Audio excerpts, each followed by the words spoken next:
Bonjour à tous et bienvenue dans votre nouveau Maurienne Zap. Tout de suite, le sommaire. Pèlerinage à Saint-Jean-de-Maurienne. JB Cup à Valloire. Rencontre avec le général Rattel. Loredana Francinelli, pèlerine pour la paix, s'est arrêtée à Saint-Jean-de-Maurienne pour véhiculer son message. Le 7 avril dernier, Loredana Francinelli est arrivée à Saint-Jean-de-Maurienne. Cette pèlerine italienne partie de Giaveno rejoint le Mont Saint-Michel en transmettant un message de paix pour l'Europe. Je suis allée à la grotte de Saint-Michel dans le Gargano. Il y a cette ligne droite. Je voulais faire les 3 sanctuaires, Mont Saint-Michel, Abbé de Saint-Michel et la grotte de Saint-Michel en Pouille. J'ai déjà fait ce trajet de l'Abbé de Saint-Michel à la grotte de Saint-Michel. Il me manque les 1000 km de l'Abbé de Saint-Michel au Mont Saint-Michel. Je voulais terminer cette ligne droite. Volevo chiudere questa linea retta. Je collabore avec l'association des volontaires de l'Abbé de Saint-Michel, la commune de Giaveno et la commune de San Ambrogio di Torino. Ce sont eux qui ont eu cette idée d'apporter le message de paix. Je me suis seulement portée volontaire pour faire cela, pour porter ce message au Mont Saint-Michel, depuis l'Abbé de Saint-Michel pour la paix. A Mont Saint-Michel, dalla Sacra di San Michele a Mont Saint-Michel per la pace. 1000 km, le 19 mai si tout va bien. Je suis un peu étourdie par tout cela. Mes pèlerinages sont seulement solitaires. Il n'y a pas tout cela. Cependant, je me sens honorée de faire cela et j'espère être digne de ce message.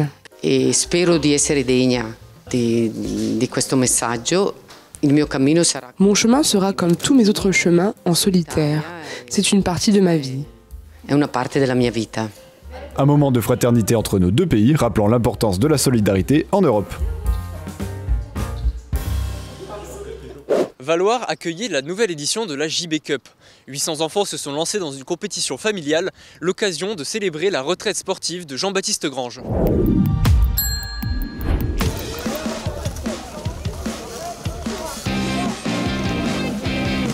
C'est plus de 800 enfants qui ont participé à la 11e édition de la JB Cup à Valloire. Donc l'idée c'était de créer un événement autour du champion, donc Jean-Baptiste.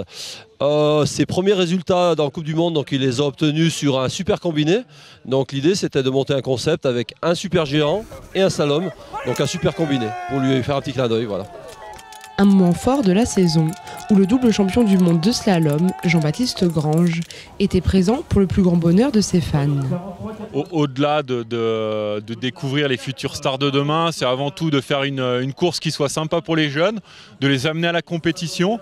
Après, ça reste très bon enfant, hein. Le but, c'est pas non plus de mettre en valeur que les vainqueurs. Et voilà, c'est avant tout que tout le monde passe une belle journée. Les parents viennent aussi en nombre, hein. C'est aussi l'occasion pour eux de passer un beau week-end avec leurs enfants. Le fait d'avoir cet événement, c'est aussi, voilà, nous on est très contents parce que ça permet vraiment à tous les acteurs de la station de se mobiliser autour d'un événement qui marche bien. Et voilà, de se retrouver en fin de saison pour organiser ça, c'est plutôt cool. Originaire de la station, Jean-Baptiste Grange arrête sa carrière de sportif de haut niveau le 21 mars 2021. Après 17 ans sur le circuit Coupe du Monde, il a repris le magasin familial dans son village natal. Voilà, je pense qu'il y a un moment, 38 ans, 37-38 ans, c'est le moment de passer à la suite aussi. Il y a un temps pour tout. Et c'est vrai que j'ai été bien occupé cet hiver, donc voilà, j'ai pu suivre un petit peu le ski de l'extérieur, mais en tout cas, il n'y avait pas de manque de ce côté-là. Je crois que j'avais vraiment fait le tour et c'était le moment pour moi de passer à autre chose. Le plus jeune participant de cette course avait seulement 7 ans. Pas trop stressé, mais un peu. Corentin, licencié à la FECLA, a déjà toutes les cartes en main pour s'emparer de la victoire. Il faut prendre les virages avant la porte. La porte, c'est la fin du virage et il ne faut pas passer loin des portes. En fait. Des entraîneurs dévoués, présent, surtout pour les plus jeunes. Ah bah, c'est que du bonheur. Du coup, voilà, on les équipe, ils sont à fond, on a fait la roco et la neige est belle et là il y a même du soleil bleu, donc trop bien. De nombreux locaux ont également fait le déplacement pour l'occasion. C'était bien, la neige était bonne, à part à quelques endroits où il y a eu des trous, mais sinon c'était plutôt bien. Un événement familial organisé dans la bonne humeur et par un champion d'exception peut être la recette miracle du succès. Rencontre avec le général Rattel, venu nous présenter son parcours militaire.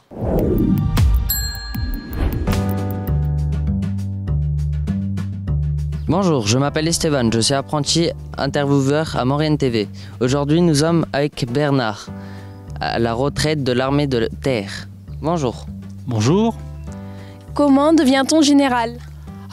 Comment devient-on général? Bon, alors en fait, c'est le fruit de toute une carrière militaire. On commence jeune, on n'est pas général. On est d'abord soldat. Voilà, on apprend à faire ce que font les soldats. Et puis ensuite, on va dans des écoles pour être officier. Donc il faut d'abord être colonel. Et puis, parmi les colonels, sont choisis les généraux. Donc ça arrive tout à fait en fin de carrière. Pour être nommé général, il y a à la fois la nécessité d'avoir une bonne formation intellectuelle, universitaire, technique sur le plan militaire, et puis d'avoir aussi des résultats dans son travail de tous les jours, pendant toute sa carrière, qui comptent. Voilà. Est-ce que pour vous c'était une vocation? Est-ce que c'était une vocation?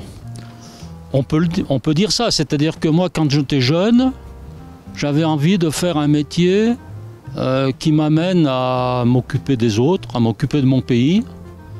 Et donc j'ai découvert, parce que dans ma famille il n'y avait pas de militaires, et donc j'ai découvert un jour à travers un officier qui est venu à Saint-Julien, chez le curé. J'ai découvert ce métier et donc ça m'a intéressé. Et à partir de là, j'ai décidé d'être officier. Combien de soldats aviez-vous sous vos ordres? Alors, j'en ai eu plusieurs de façon différente. C'est-à-dire quand on commence sa carrière militaire comme officier, jeune officier, on est lieutenant. Et un lieutenant, en général, il a 30 hommes sous ses ordres.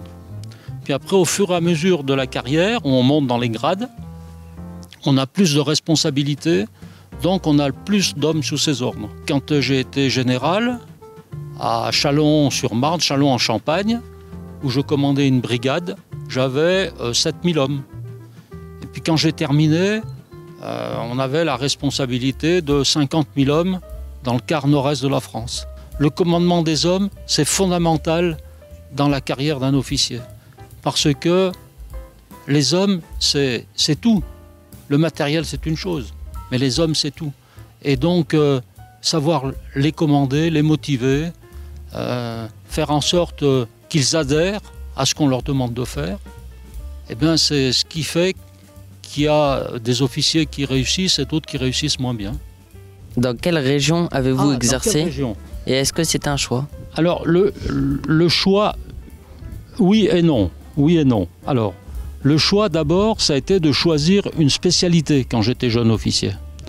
Donc, j'ai choisi d'être chasseur alpin. Bon. Et donc, comme chasseur alpin, j'ai eu la chance de travailler dans des régions que j'aimais, c'est-à-dire les Alpes, les montagnes. Donc, on se retrouve.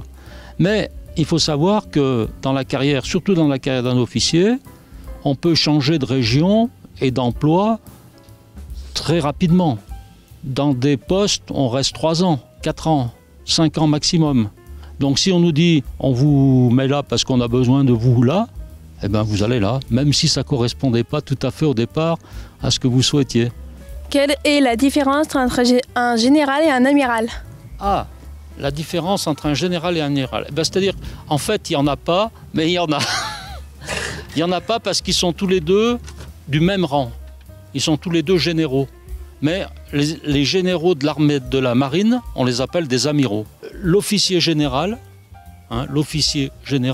comme le nom l'indique, c'est un officier qui a une capacité de vision générale d'une action et donc de commandement d'unités qui ont des fonctions différentes les unes des autres. Alors ça, il faut le coordonner. Le général, c'est ça. C'est celui qui voit l'ampleur du champ de bataille quand c'est la guerre et ce qu'il faut essayer de faire pour gagner et prendre l'ascendant sur l'adversaire. Est-ce que j'aurais dû vous appeler mon général? Alors, qu'est-ce que ça veut dire mon général? Quand on dit mon général, ça ne veut pas dire le général qui m'appartient. C'est le grade. C'est la contraction de monsieur. Parce que on appelait avant les généraux, on les appelait monsieur, etc. Et donc petit à petit, ça s'est concentré en mon général. C'est pas une notion de subordination, mais c'est monsieur, comme moi je vais dire monsieur le préfet, ou monsieur l'inspecteur d'académie, ou monsieur le directeur de l'hôpital. En revanche, les dames ne disent que le titre, c'est-à-dire elles disent général. Elles ne disent pas monsieur le général, voilà, c'est l'usage. Maurienne Zap, c'est terminé. N'hésitez pas à nous suivre sur les réseaux sociaux et les box. Et nous, on se dit à la semaine prochaine.